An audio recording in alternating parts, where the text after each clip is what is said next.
Hey everyone, welcome back to my channel. It's Kate Burdish here, and today we're going to be exploring the wonderful world of reading comprehension using the Sleeping Beauty picture book. We are going to read this beloved story about princesses and magic, and then I'm going to ask you guys some fun questions that you have to answer. Are you guys ready to get started? Alright, let's begin. Long ago, in ancient times, there lived a king and queen, and for the blessing of their child their longing sore had been.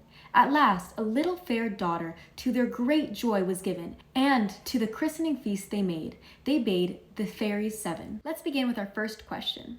How do you think the queen and king felt about finally having a daughter after waiting so long? Answer 1, happy. Answer 2, sad. Answer 3, mad.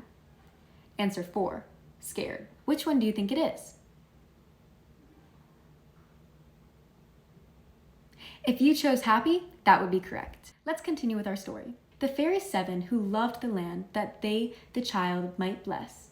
Yet, one old fairy they left out in pure forgetfulness. And at the feast, the dishes fair were of the reddest gold. But when the fairy came, not one for her. So bad and old, angry she was, because her place and dish had been forgotten. And angry things she muttered long, and kept her anger hot. Now it's time for our second reading comprehension question. Why was one of the fairies mad? 1, because she did not like the king. 2, because all the other fairies wore yellow and she wore red. 3, because they forgot about her and at the feast they did not have a dish for her. 4, because her other fairy friend, Sarah, was not allowed to come. Which one do you think is the right answer? If you chose number 3, because they forgot about her and at the feast they did not have a dish for her, that is correct. Amazing job. Let's continue with the story. Until the fairy godmothers their gifts and wishes gave, she waited long to spoil the gifts, and her revenge to have. One gave the princess goodness, and one gave her beauty rare. One gave her sweetness singing voice, one gracious mien and air. One skill in dancing, one all cleverness. And then the crone came forth and muttered angrily, still, and good gift gave she none, but said that in the future years the princess young should die, by pricking of a spindle point, woeful prophecy. But now a kind young fairy, who had waited to last, stepped forth, and said, no, she shall sleep till 100 years are past, and then she shall be wakened by a king's son. Truth I tell, and he will take her for his wife, and all will yet be well. In vain in all her father's court the spinning wheels forbid, in vain in all the countryside the spineless sharp are hid. For in the lonely turnet high, and up a winding stair, there lives an ancient woman who still turns her wheel with care. The princess found her out one day, and tried to learn to spin. Alas, the spindle pricked her hand, and the charm had entered in. Now it is time for our reading comprehension question number 3. The pinwheel was dangerous for the princess. So, to protect her, what did they do? Number 1, lock the princess in her room.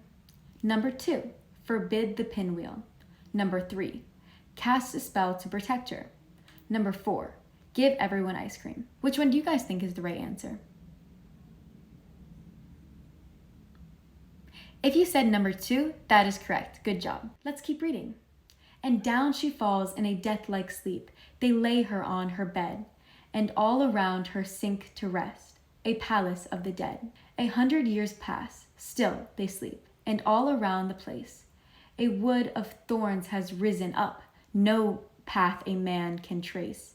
At last, a king's son in the hunt asked how long it had stood, and what old towers were those he saw above the ancient wood? An aged peasant told of the enchanted palace, where a sleeping king in court lay hidden, and a sleeping princess fair.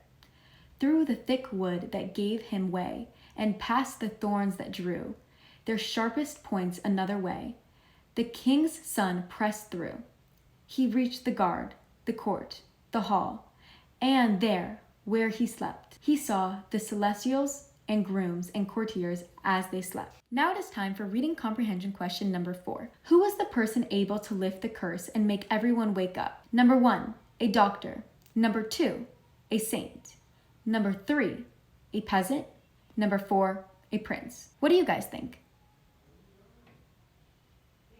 If you said number 4, a prince, that would be correct. Good job. Great, let's keep reading. Ladies in act to smile, and pages in attendance wait.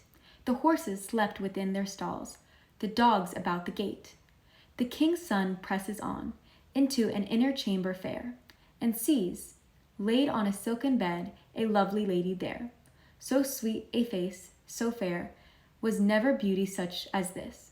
He stands, he stoops to gaze, he kneels, he wakes her with a kiss. He leads her forth, the magic sleep of all the court is over.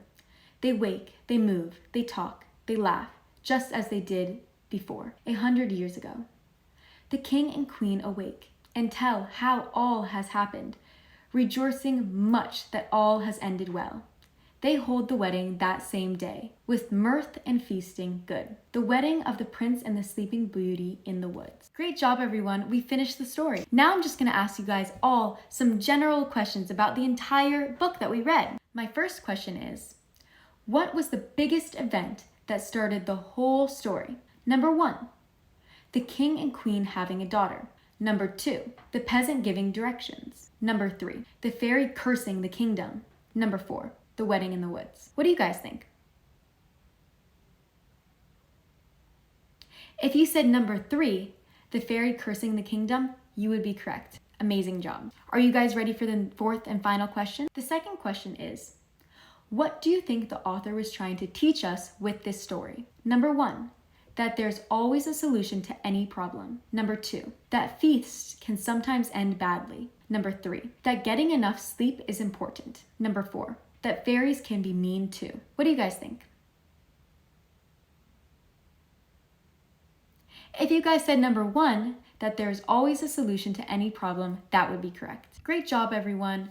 Everyone did so amazing today, and I hope that you all enjoyed the story. Personally, I loved this story and thought it was so magical. If you guys want to read this story again with your friends, then make sure to go check out my caption, because that is where I have a free ebook version of this book. I hope that you all enjoyed your learning session today, and I hope to see you back next time. Thank you so much for joining me. Bye.